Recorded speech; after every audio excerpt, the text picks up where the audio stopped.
غرض وہ یوسف کے پاس آیا اور کہنے لگا، یوسف، اے بڑے سچے یوسف، ہمیں اس خواب کی تعبیر بتائیے کہ 7 موٹی گایوں کو 7 دبلی گائیں کھا رہی ہیں، اور 7 خوشے سبز ہیں اور 7 سوکھے، تاکہ میں لوگوں کے پاس واپس جا کر تعبیر بتاؤں۔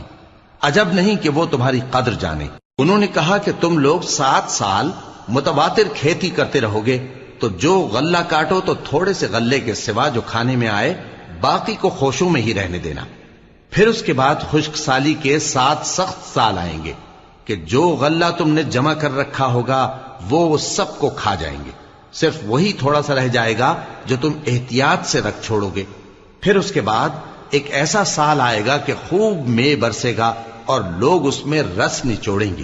اور یہ تعبیر سن کر بادشاہ نے حکم دیا کہ یوسف کو میرے پاس لے آؤ۔ سو جب قاصد ان کے پاس گیا تو انہوں نے کہا کہ اپنے آقا کے پاس واپس جاؤ اور اس سے